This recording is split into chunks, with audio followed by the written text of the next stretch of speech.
¿Qué tal, muchachos? Excelente tarde. Espero que todos estén muy bien en sus casas y de igual forma, pues que tengan y gocen de mucha salud. Ustedes, sus familiares, sus hijos, los que tengan hijos, sus papás. Y pues recuerden que ya estamos en principio ya por reanudar algún tipo de actividades. Ya vienen las evaluaciones.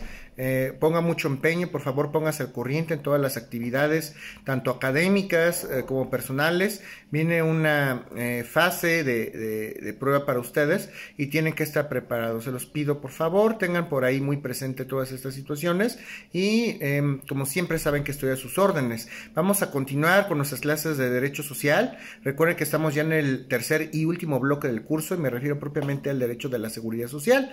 Ok, para ello entonces vamos a tener que hablar de algunas reglas básicas. Recuerden que en la última sesión hablamos del régimen voluntario, del régimen forzoso, quienes pueden estar por ahí obligados, quienes no. Y bueno, vamos a seguir hablando hoy de unas reglas básicas en materia de seguridad social.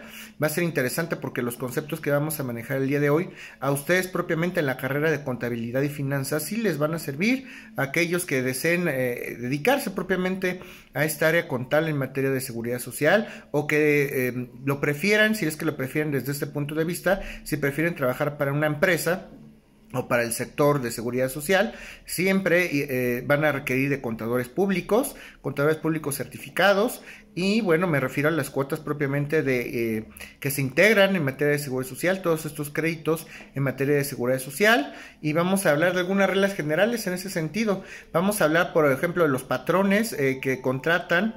Vamos a hablar de los patrones. Si un patrón contrata por ahí a alguna persona, pero el beneficiario es otra persona, vamos a pensar en una industria de la construcción y de un outsourcing propiamente dicho. Pensemos en esos supuestos. Una persona, vamos a pensar en una empresa que se dedica a reclutar una serie de trabajadores para la construcción, pensémoslo desde este punto de vista, que finalmente los contrata la empresa, pero el servicio final naturalmente lo van a dar en una obra. Naturalmente el patrón propiamente dicho pues es la empresa que los contrata. Sin embargo, el beneficiario de las labores propiamente dichas de los trabajadores pues no es propiamente la empresa que los está contratando, es propiamente la constructora en la que están físicamente trabajando, cargando, conectando, haciendo mezclas.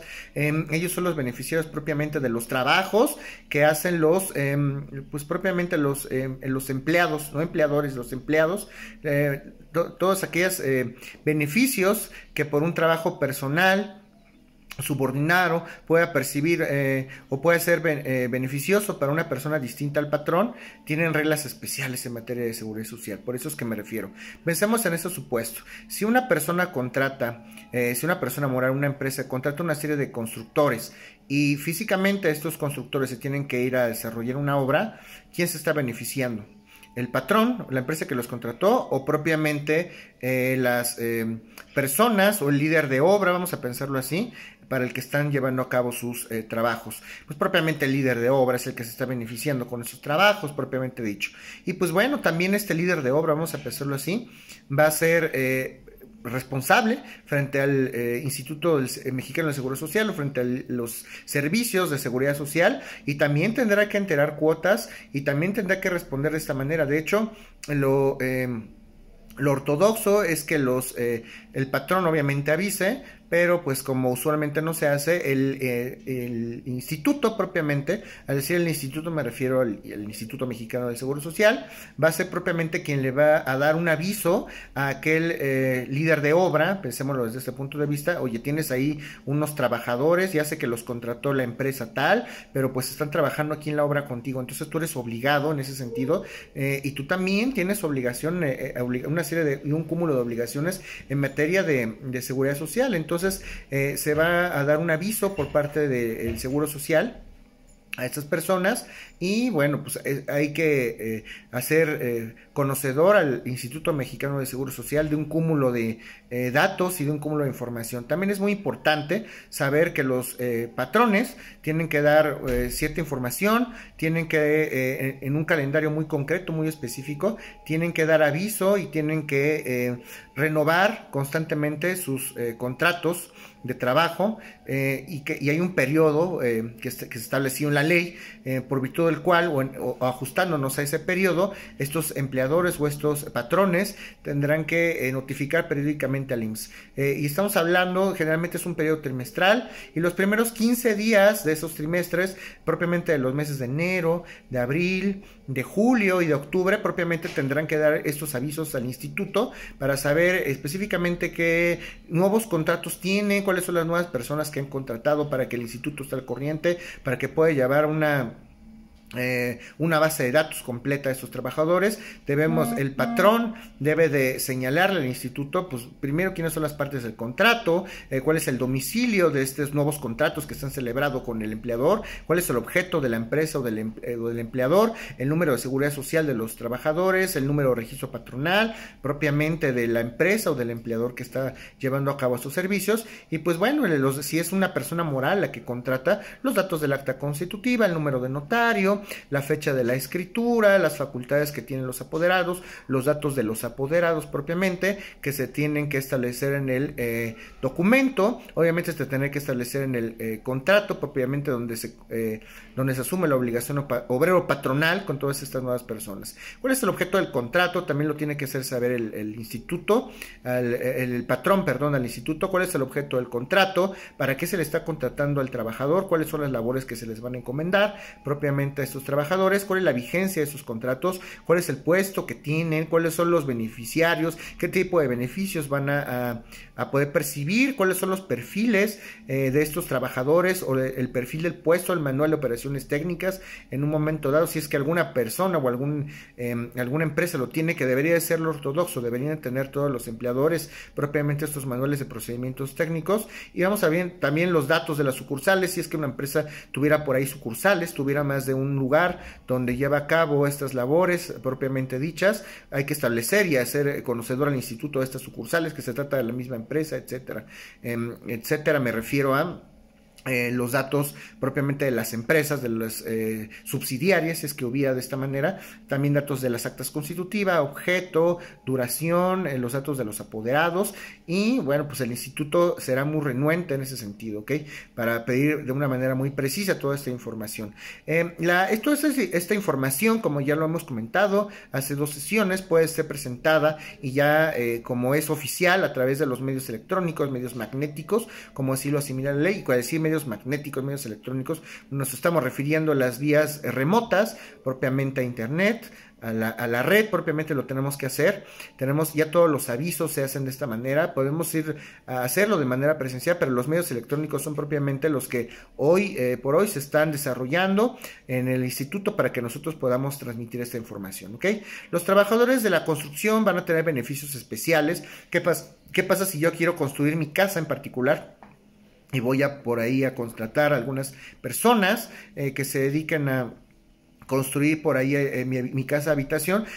Las personas que van a construir una casa habitación o van a hacer remodelaciones, si tienen que contratar propiamente personas que trabajen para esta construcción, pues van a gozar de algún tipo de beneficios en cuanto a poder hacer sus pagos en materia de seguridad social en parcialidades. A lo mejor puede haber por ahí alguna condonación, pero así lo maneja la ley de seguro social. Puede haber beneficios para las personas que remodelan o construyen casa habitación propia, y en el sentido de poder hacer por ahí pagos en parcialidades, o a veces hasta algunas disminuciones o algunas condonaciones o estímulos fiscales, que eso también es muy actual en su carrera. Esto sí les puede llegar a interesar a ustedes, ya es muy contable, ya es fiscal, y esto en materia de contabilidad y finanzas me parece que les puede ser de utilidad. Por eso es que lo aterrizamos de una manera tan pormenorizada. Por ahí también hay una obligación especial. ¿Qué pasa si hay patrones que tienen en su nómina más de 300 trabajadores dados de alta en el ejercicio fiscal anterior? Pues bueno, ellos van a tener una obligación especial,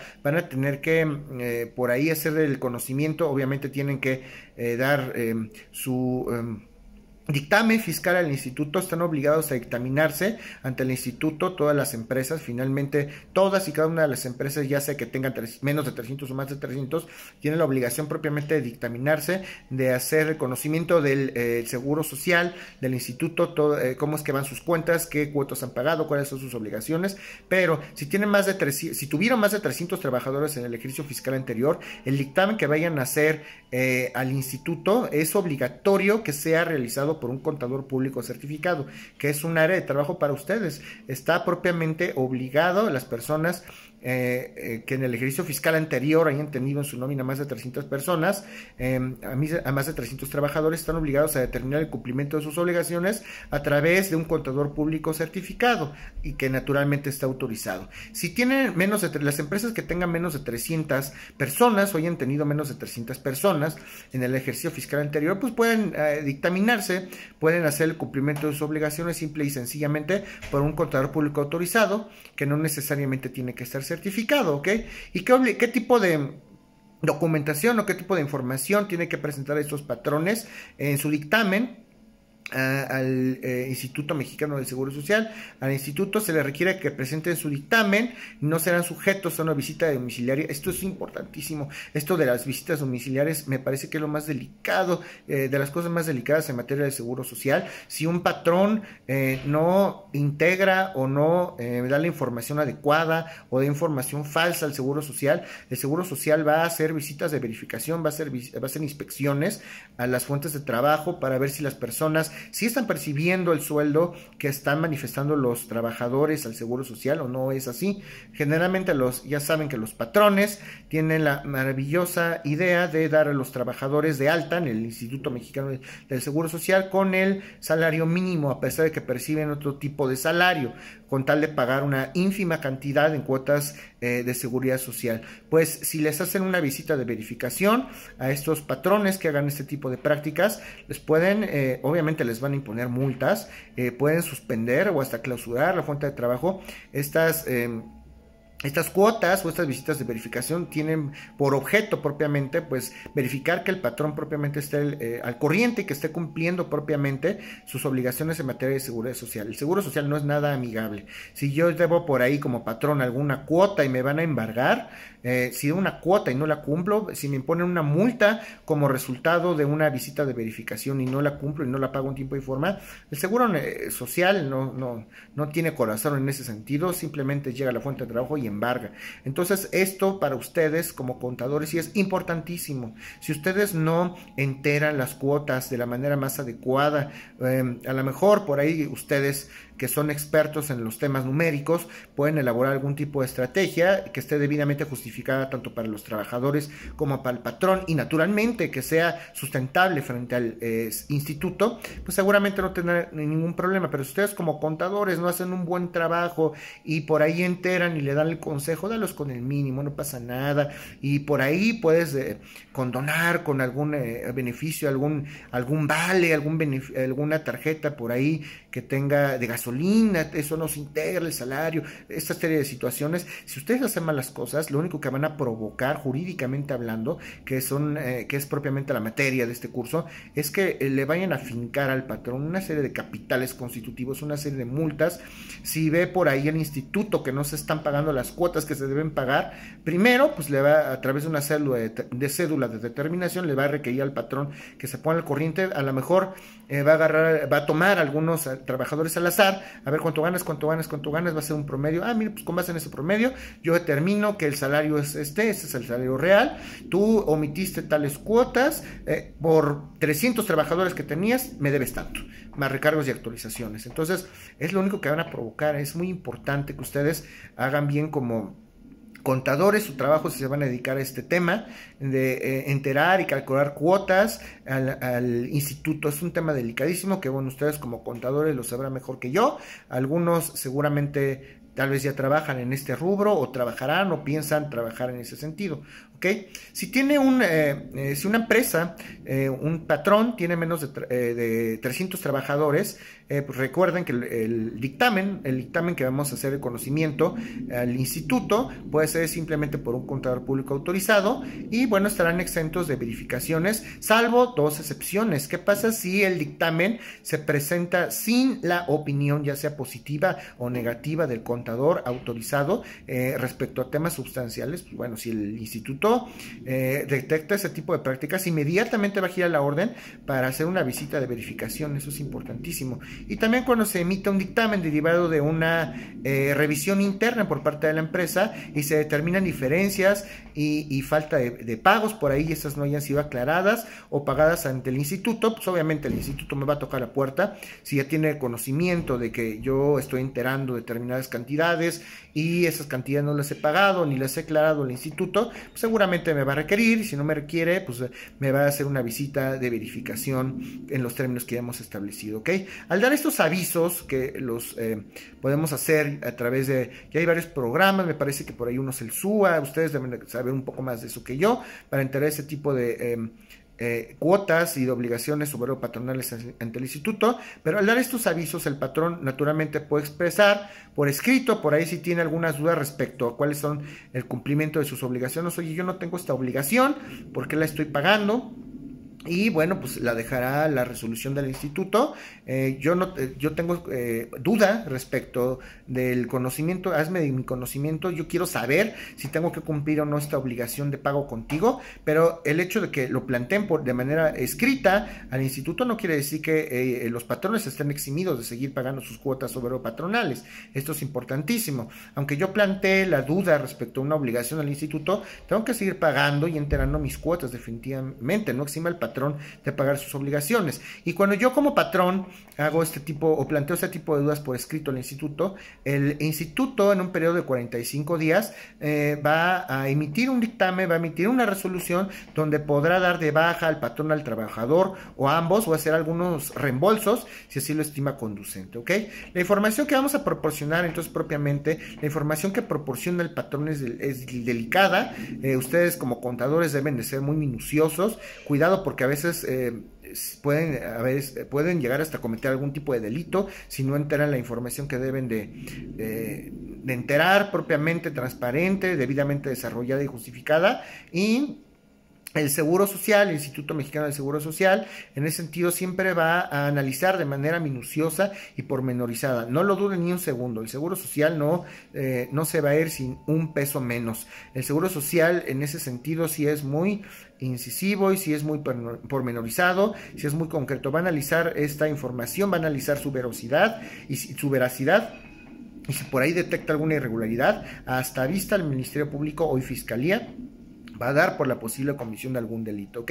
Si hay un tipo de irregularidad, el instituto inmediatamente va a notificar al patrón para que en el periodo de 5 días aclare esta información que está proporcionando, y si no se desvirtúa esta información que proporciona el patrón en un momento dado el instituto, pues puede llegar a dar de baja también al propio patrón, a los trabajadores o a ambos. También es importante esto porque pues no se acredita propiamente la obligación que existe entre patrón, trabajador, y la obligación que se tiene ante el instituto en consecuencia para pagar cuotas obrero-patronales, y para que en consecuencia el instituto pues propicie los servicios que ya referimos en sesiones anteriores, ¿ok? Las sesiones cubiertas propiamente al instituto las va a aplicar ese instituto por los conceptos de gastos. Vamos a pensar en ese supuesto, eso es muy importante. ¿Qué pasa si yo al final doy información al patrón y por parte como patrón doy información al instituto, y el instituto al final determina dar de baja los registros tanto de patrones como de trabajadores? ¿Qué pasa si el trabajador por ahí ya recibió algún beneficio? Imagínense qué delicado es que el patrón, a través de su departamento de recursos humanos o de su departamento contable, dé información al instituto y esta información sea falsa, y en consecuencia el instituto decida dar de baja patrón, trabajador o ambos. ¿Y qué pasa si el trabajador ya tenía por ahí algún beneficio o algún dinero y se lo retiran? Entonces el trabajador también va a poder reclamar los importes que hayan sido cubiertos por parte del instituto, que hayan sido aplicados a estos trabajadores. Automáticamente, si se da de baja tanto al patrón como al trabajador, estos importes que se hayan cubierto el seguro por parte del patrón que corresponden al trabajador, pues el seguro no lo va a perdonar hasta creen que va a devolver ese dinero. Esos montos los van a aplicar a gastos de administración y gastos de operación. Los montos que ya se enteraron al seguro, y si al final determina determina que es procedente, el instituto determina que es procedente de dar de baja los registros patronales y de trabajadores, pues bueno, pues todos aquellos montos que ya se le pagaron, en principio serán cubiertos por conceptos de gasto de administración y de operación. Naturalmente quedan a salvo los derechos de los trabajadores para hacer valer y restituir, para hacer valer alguna figura jurídica y poder solicitar, demandar propiamente en la vía administrativa el resarcimiento y la restitución de esos montos a los cuales tenía derecho y ya estaban depositados. Si a mí como trabajador me quitan ese dinero porque dieron de baja mi registro, y yo tengo todo el derecho de demandar al seguro, de plantear algún medio contencioso, contienda, pelea, de ahí viene la palabra contencioso, algún medio contencioso para poder solicitar la restitución de esas cuotas que yo considero me corresponden, ¿ok? Bueno, vamos a dejar por ahí la sesión de hoy. Alguna información que es importante para ustedes, que es toda esta situación contable. Esto es un tema muy importante para ustedes, porque a pesar de que esto es derecho y es seguridad social, pues bueno, aquí ustedes sí tienen un campo de trabajo en los cuales sí veo a muchos de ustedes posiblemente trabajando o desempeñando o ejerciendo propiamente como contadores públicos, certificados o autorizados, y ustedes deben empezar a manejar estos conceptos en materia de seguridad social. Qué tipo de información van a dar, qué pasa si la dan bien, qué pasa si la dan mal, ¿ok? Si tienen alguna duda en este sentido, por favor, ya saben, bueno, pueden plantear por correo electrónico, por el chat, un mensaje de voz, por el Classroom, ¿ok? Estoy a sus órdenes y tengan una excelente tarde.